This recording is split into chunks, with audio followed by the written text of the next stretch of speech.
lovely wife, Sharon. You've faced some tough challenges, and especially with your family. And your son, Chris, can you tell us what happened to him? Yes. Well, it's interesting. I was just talking to you about that prophecy from my friend from St. Louis. That was December 2015. And on the 22nd of January, the following year, 2016, my eldest son was killed by a lightning strike while he was at a youth camp pastoring young people. So I can't begin to tell you, I even feel the pain now. It's a pain that never leaves me. It's there, it's nearly 9 years now. And this year's hit me quite hard. Even this January just gone, I miss him so much. We had such a great connection towards the last of his days. But you can imagine that feeling of, why am I called to mentor a generation of young people when I lost my own son? And that was something to really grapple with. And you know, you're a great friend, J.John, and I know you've known me enough to know this to be not just a sermon. Yep. Is I had to quickly learn to live with contrasts, that the Christian life is a life of living with contrasts. It's not always going to be fantastic. It's not always going to be great. And if those listening to me, around the world right now, I just want to share how God, in one of the darkest times of my life, taught me how to trust him in the I don't know. We all go through I don't knows in life, but we can know God in our I don't knows. And we know the story, most of us that are Christian, of God speaking to Ezekiel in chapter 37. And when he's looking at these dead bones in a valley, he says, can these bones live? And Ezekiel says, I don't know. Do you know sometimes as Christians we're afraid to say I don't know? But when my son died, I didn't have all the answers. I had a lot of I don't knows. But the beautiful thing is, all my life, I've developed my convictions of what I do know. And when you're in your I don't knows, if you walk with Jesus long enough, you have all your I do knows that can carry you in your I don't knows. Yes. And so for me, God has been faithful in the midst of the pain. That's why I'm writing a book, Singing in the Pain. And so at that time, I didn't know what to do. And these words came into my head. Probably not as good as J.John's wording. I love your stuff so much. But these words came into my head. Sit, stand, sing, serve. In all our lives as Christians, there's times we've got to sit in our pain and not try to work it out. We just sit in it and go, this hurts. I don't know what's going on and this hurts. But there's got to come a time when you've got to stand on what you do know about the character of God and what you know about God. I cannot deny my calling that we talked about earlier. I can't deny my salvation. I can't deny the day the Holy Spirit got a hold of my life and put something in me that I could never shake. So in all my I don't knows, and I could sit, at some point I had to stand on what I did know. And then sing is that posture of faith. It's not music, it's a posture. Lord, though the fig tree does not blossom and there be no fruit on the vine, yet will I rejoice in the Lord, in the God of my salvation. I had to learn to sing. I used to stand in church and cry in worship because I could see my son's casket in front of me in the church that he used to play guitar in. And people thought I might have been crying because I was feeling the presence of God, but I was crying because I was feeling the pain. But I still had my hands raised, go, though the fig tree does not blossom, yet will I rejoice in the Lord. And then I said, I will not bleed with my pain, I'll bless with my pain. And so I decided to serve and keep serving so the enemy would not have a foothold over me. And so that's a bit of a quick summary of the journey I went on. Yeah. It's been worth it. When Chris passed away so tragically, your daughter-in-law and children, how are they doing? Well, the beautiful thing is my daughter-in-law is serving Jesus. Her 4 children are serving Jesus. My eldest grandson is 23 now. Last year, when he was 22, I walked into the building I'm talking to you now from, And I stood at the spot where I did his wedding, where I did my son's wedding with my daughter-in-law, and realised that his son is now the same age of the day I did his wedding, and thought, where have all those years gone? Yeah. And I realised I'm going to be alive a lot less without my son than the 39 years I had him. I know. And yet that was like 5 minutes. So the length of our lives, the journey of our lives, I'll never see it the same way again. Yes. And we're just a breath. And what's amazing is that Chris, on the day that he got struck by lightning, that evening he was going to speak on eternity. Absolutely. So he wrote a message at about 10 in the morning, and he was writing it in his car, and he left it on the front seat. So he died at 2:30 in the afternoon, and that evening he was supposed to preach that message. And I've got a copy of it, and I read the message. It says, it's dark out there. There are clouds, there are storms, and what will you do to honour him? In all that you do, keep your eyes on eternity. Yes. And he died that afternoon. He died that afternoon. Now... yeah, I've got the actual written notes. Oh, I'd love to see those one day. Next time I'll send you a photo. Yeah, I'd love to see them.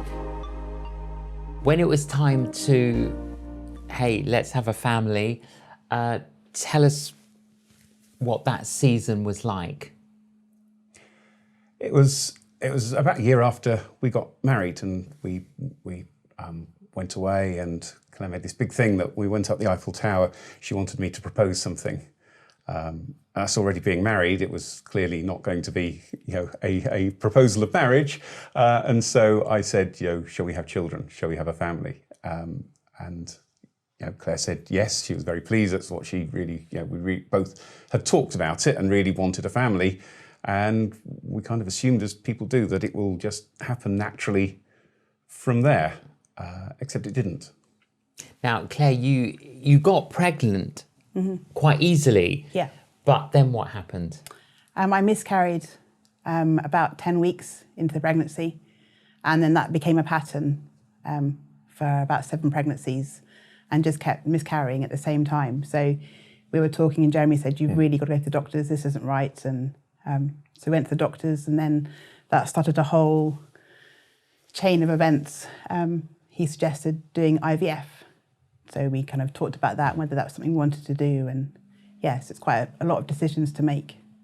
And then you did do IVF. Yes. And what was the outcome of that? So initially, it felt like it was being successful, but then I lost the baby again. So by this point, I'd had 11 miscarriages. And we'd been offered 3 rounds of IVF on the NHS. So we decided that we would try again. And we did a second round, and then I got pregnant with twins. And it was just the best feeling. We actually managed to get through a bit further, and we had scans and had pictures, and it just felt like it was going to happen and we were going to be a family. And then I miscarried again, just as we were about to tell our family and everyone that we were pregnant. So we didn't get that moment again. And then we did a 3rd round of IVF, and that didn't work at all. How did the two of you cope with that? What was your faith like at that time? It was hard. Yes, honestly. I think anyone that said that sort of thing would be easy would be lying. But it was hard. It was hard, and we're talking about over quite a number of years that this was happening. So it's not as if it was all in the space of 1 year. There was a period of time passed. So it was a real roller coaster through that time of the ups and downs of maybe this time, not again, and it not happening. And it does take a toll on your faith. I can't say that we necessarily sailed through and never wobbled or never wavered, because that wouldn't be true. Or we did sit there and go, why? Why us? What is it? Something we're doing? Is it? What is it? Yes, it wasn't easy. It was a struggle at times, but we did cling on to our faith, and I think sometimes it did feel like clinging on rather than it was something that we had to work at to maintain. And did you conclude, Claire, well, maybe we're not going to have children? No, I still held on to hope You and still believed that God would give us children, and still would pray to God in the middle of the night and say, please, can you just answer our prayer, fix me, or show me what to do to sort things out. And we talked about adoption. That was one thing we were going to do at some point in our lives, because we loved the idea of adoption and felt that was God's heart, and we wanted to kind of mirror that as well. But our plan was to have our own kids first and then adopt. It was kind of how we'd always, you have this plan in your head. From those early days, Greg, you were 20, preaching. You've been preaching for 50 years. And I know, for example, you have two sons, one on earth who pastors with you and one in heaven.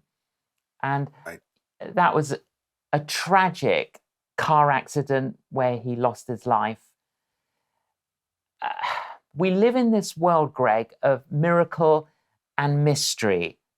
How did you and your wife, Kathy, navigate through that pain of losing your son so early in his life?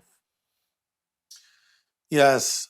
Well, my son Christopher was 33 years old when he died in that automobile accident. He was married. He had one daughter named Stella, and he had another on the way, little Lucy. And, you know, you just never mentally prepare for an event like that. And when it happened, I felt like my world had ended. When I heard the news, I just collapsed. I didn't know what to do. Because, you know, you think, well, you're a pastor. You're the one with the answers. Well, when it was all said and done, I was a father who lost my son. And it was the worst day of my life. But I went up to my office, which was above my garage then, and I fell down on my knees and I just surrendered it to God. Like Job, I said, Lord, you gave him to me and you've taken him. And I praise your name. And you know, I felt God's presence with me. Someone once asked me, when did you feel God's presence the most in your life? And I have to say it was that moment, the worst moment, the lowest moment of my life is when I sensed God was with me. And I knew somehow I would get through it. You know, when you lose a child, you never get over it. So just a little note, if you know someone who's lost a child, don't ask them, are you over it yet? They'll never get over it, but you can get through it. Now, we have a choice in life. We can become better or bitter. We can be angry at God, or we can just somehow entrust it to God. And so Chuck Smith said something to me that was really important. We were sitting on the front step of my house the day I found out. And Chuck said to me, Greg, never trade what you do know for what you don't know. And I thought that was a great word. So here's what I don't know or don't understand. I don't know why it happened. I don't know why Christopher was taken from us at such a young age. I don't have an answer. But here's what I do know. I know God loves me. I know God loves Christopher. I know Christopher is in heaven. I know that I'll be reunited with him one day. I know one day all of my questions will be answered. So that's what I know. So instead of living in the space of what I don't know, why did this happen? I could have done something. I should have been there. These are unanswerable questions. So I just sort of turned away from those things and I pivoted back to what I do know. And this is where I am today. We still miss him desperately. We're getting ready to mark 15 years since he went to be with the Lord, July 24th. And it's always a very hard day. But, you know, I know that he's not just a part of my past, he's also a part of my future. So, you know, it's been said, if you preach to hurting people, you'll never lack for an audience. Yes. So this is part of my story now, J.John. I never wanted it to be part of my story, but I try to use it as a tool to help other people who are dealing with pain and loss. Absolutely, Greg. And I hope you don't mind me asking you that, but I just wanted you, because Killy and I just so admire you and Kathy for pressing through, persevering, and that was so helpful what you just said. I love, Alexa, I love your passion for Jesus and Carlos's passion for Jesus. I remember Killy and I, we were ministering, I think it was Pasadena, and I called you and I said, oh, are you and Carlos free to come and see us? And I can still remember it. I think we spent 4 hours together. And the whole conversation was about Jesus. It was Come on, Jesus. I love it. But it's about Jesus. And the thing I really respect about you and Carlos is that you together, you're both actors, you're both singers, yet within the world in which you function, you're keeping in step with God's Spirit. And you're open about your faith in Jesus. You're not ashamed about him. No, definitely not. I mean, it's funny to think back when there was a time where I was worried about speaking about God, but Jesus alone, like that, Jesus was off limits. Like, we don't speak about Jesus in public, it'll offend somebody, whatever. And just to think back at that time, I'm like, man, I was so afraid to be me. God is such a part of my life. Jesus is such a part of my life. And what am I worried about? Like, truly, what was I worried about? And I think, that's something every young person goes through, but just being where I am now, it just feels so good because I'm not alone. I have somebody to carry me through the good times and the hard times. And, as you know, we went through a really, really difficult loss last year of our youngest child. And the only way to navigate a season like that is supernatural peace that you can only receive from the Lord. Like, that's it.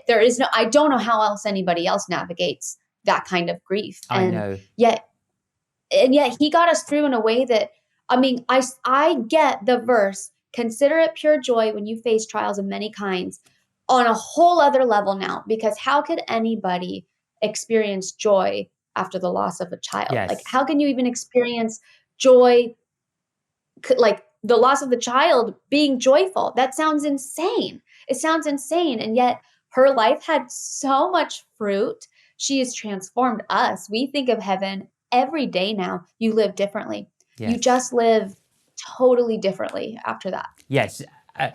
Just to put it in context for those that don't know, Yes, you please. and Carlos have got 4 children. You've got 3 on earth and 1 in heaven. 1 in heaven, exactly. 1 in heaven. And tell us what happened last year, Alexa. So last year, God really prepared me, I feel like, for what was to come. I think he always knew the attack of the enemy. He knew what was happening, but he really had my heart, all of us. And he said, like, I'm going to make a way. So I actually had a very rough pregnancy, and it wasn't my baby. It was me. My baby, her name was Indy. Yes. She was great, so safe, so wonderful, super healthy, perfect. My body was having all sorts of crazy things going on.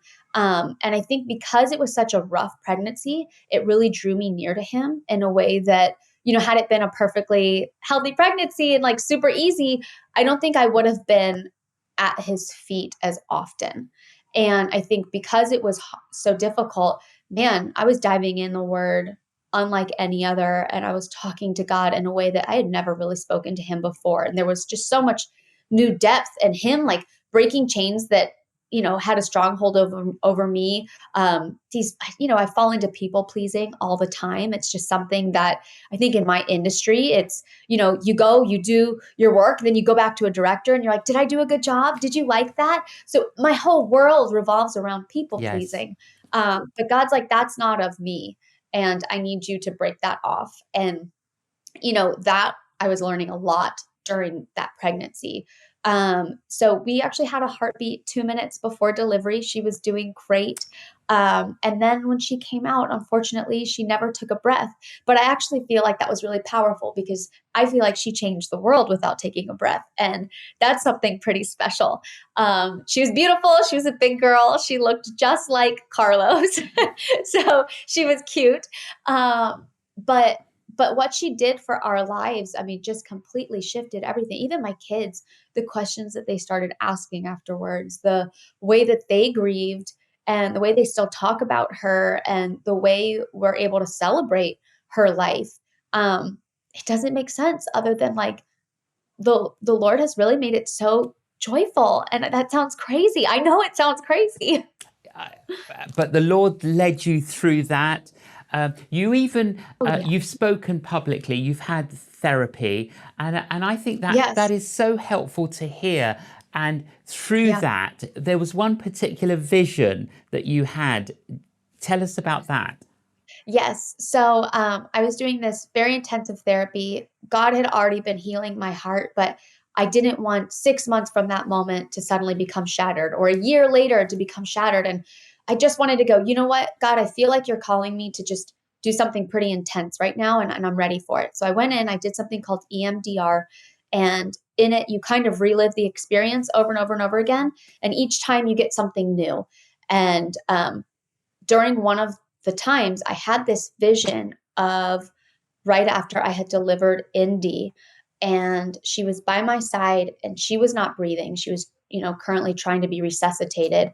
But the room was filled with angels around every single person that was in the room, because it was an emergency. So everybody started coming in. And then there was also God, Jesus, Holy Spirit. Now I can't see a clear face, but I knew who was in the room with me. And in God's arms, Indy was there alive. And she was fine and healthy and great, but she wasn't next to me. And yet, instead of God and all the angels being like, it's okay, they're there, we have her, she's safe with us now, they were all weeping for us, just weeping, heartbroken for our loss. Even though she was alive in his arms, they were all just hurting for us. And that moment, I can't explain that feeling, because it just showed me another side of God that I so desperately needed. I think, we see God as this, almighty, all powerful, all knowing, all understanding, which is great. Those are all true. But God also, it tells us he weeps. When we weep, he weeps. Yes. It says it in the Bible, but it's so hard to picture God weeping for us, and seeing that, I guess, in a way, vulnerability of his pain, our pain is his pain. Man, he really is God the Father. He's God the Father. He cares so much. When Joy arrived and you discovered that she had the same condition as her sister, how did you cope and react that you're having to go through this all over again? That was the exact thing that I thought, because Cheryl was 6 whenever Joy was born, and I'd had 6 years of not only getting to know our beautiful Cheryl, but I'd 6 years of God's help and his presence. I thought I had learned so much about what the Bible had to say about suffering and all those things. And so when the doctor told us that Joy had the same condition as her sister, only this time I knew what it meant. I knew exactly what her disabilities would be. It was that's not fair, God. Why do we have to do this all over again? It was more that than the fighting, because I knew that God hadn't made any mistake when he made Cheryl. Psalm 139 tells us that so clearly.